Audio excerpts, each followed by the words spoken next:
എന്താണ് ARDS അഥവാ acute respiratory distress syndrome? ഈ ARDS എന്ന് പറയുന്നത് ഒരു പ്രാഥമികമായ ഒരു അസുഖമല്ല, പക്ഷേ എന്തെങ്കിലും ഒരു അസുഖം വന്നതിൻ്റെ ഒരു ലങ്സിലുണ്ടാകുന്ന ഒരു കോംപ്ലിക്കേഷനാണ്. അത് അസുഖത്തിൻ്റെ ഒരു പ്രോഗ്രഷൻ മാത്രമാണ്. ഈ പ്രാഥമിക അസുഖം എന്ന് പറയുന്നത് ന്യൂമോണിയ ആകാം, ബാക്ടീരിയൽ ന്യൂമോണിയ ആകാം, വൈറൽ ന്യൂമോണിയ ആകാം. എല്ലാവർക്കും പരിചിതമായ ഒരു ന്യൂമോണിയാണ് H1N1.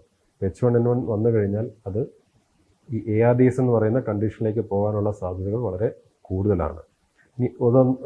ന്യൂമോണിയ അല്ലാതെ ഈ സെപ്സിസ്, ഞാൻ നേരത്തെ പറഞ്ഞ സെപ്സിസ് ഉണ്ടാവാം, ബേൺസ് പൊള്ളലുകൾ ഉണ്ടാവാം, പാങ്ക്രേറ്റൈറ്റിസ് എന്ന് പറയുന്ന അസുഖം ഉണ്ടാവാം. അങ്ങനെ പല അസുഖങ്ങൾ കാരണം നമുക്ക് ലങ്സിൽ ഈ ARDS എന്ന് പറയുന്ന ഒരു കണ്ടീഷൻ വരാം. ഇതിൻ്റെ പ്രത്യേകത എന്താണെന്ന് വെച്ചാൽ 2 ലങ്സിനെയും ഒരേപോലെ ഇത് അഫക്റ്റ് ചെയ്യും. അതിൻ്റെ അനന്തരഫലമായി രക്തത്തിലെ ഓക്സിജൻ്റെ അളവിൽ ക്രമാതീതമായ കുറവ് വരികയും അവർക്ക് ഓക്സിജൻ്റെ സപ്പോർട്ട് വേണ്ടി വരികയും ഒരു പരിധി കഴിഞ്ഞ് സിവിയർ ആയിക്കഴിഞ്ഞാൽ വെന്റിലേറ്ററിൻ്റെ സപ്പോർട്ട് വേണ്ടി വരികയും ചെയ്യും. വെന്റിലേറ്ററിൽ പോകുമ്പോഴും അല്ലെങ്കിൽ വെന്റിലേറ്ററിൽ പോയാലും ഇതിന് പരിഹാരം കിട്ടാത്ത ഒരു സിവിയർ കാറ്റഗറിയും കൂടെയുണ്ട്. അങ്ങനെയുള്ളവരെ നമ്മൾ പ്രോൺ വെന്റിലേഷൻ എന്ന് പറയും. അതായത് വെന്റിലേറ്ററിൽ പോയി സാധാരണഗതിയിൽ നമ്മൾ ICU കിടക്കുന്നത് നമ്മൾ മുകളിലോട്ട് നോക്കി കിടക്കുന്ന രീതിയിലാണല്ലോ. ഈ പ്രോൺ വെന്റിലേഷൻ എന്ന് പറയുന്നത് ARDSമായി ബാധിക്കപ്പെട്ട ആൾക്കാർ വെന്റിലേറ്ററിൽ പോയതിന് ശേഷവും അവരുടെ ഓക്സിജനകത്തുള്ള ഇമ്പ്രൂവ്മെൻറ്റ് വരുന്നില്ല എന്നുണ്ടെങ്കിൽ അവരെ നമ്മൾ കമഴ്ത്തി കിടത്തും. അതാണ് പ്രോൺ.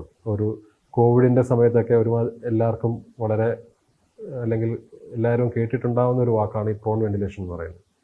അപ്പോൾ അങ്ങനെ കമഴ്ത്തി നമ്മൾ ഏകദേശം ഒരു 16 മുതൽ 24 മണിക്കൂർ വരെ കമഴ്ത്തി കിടത്തുകയും അങ്ങനെ ഒരു 3-4 പ്രാവശ്യം 3-4 ദിവസങ്ങളായി അങ്ങനെ ചെയ്യുകയും ചെയ്യുമ്പോഴേക്കും നല്ലൊരു ശതമാനം ആൾക്കാർക്കും ഈ പറഞ്ഞ ഓക്സിജൻ്റെ അളവിനകത്തൊരു ഇമ്പ്രൂവ്മെൻറ്റ് കാണുന്നതാണ്.